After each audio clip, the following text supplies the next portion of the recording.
అనగనగా ఒక రాజు ఉంటారు. తనకి ఏడుగురు కొడుకులు. వాళ్ళని వేటకెళ్ళి చేపలు పట్టేయమంటారు. 7 చేపలు తీసుకొస్తాడు. అప్పుడు ఎండ పెడతారు. ఎండ పెట్టేటప్పుడు రాజు వచ్చినప్పుడు ఒక్క చేప ఎండలేదు. అప్పుడు చేప ఎందుకు ఎండలేవు? గడ్డి మూపు అడ్డంకి వచ్చింది. గడ్డి మూపు ఎందుకు అడ్డంకి వచ్చినావు? ఆవు నన్ను తినలేదు. ఆవు ఎందుకు తినలేవు?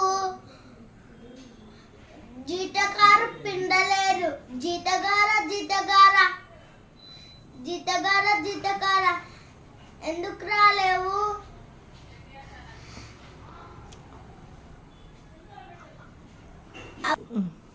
అవ్వ బువ్వ పెట్టలేదు. అవ్వ ఎందుకు బువ్వ పెట్టలేవు? పాప ఏడుస్తుంది. పాప ఎందుకు ఏడ్చినావు?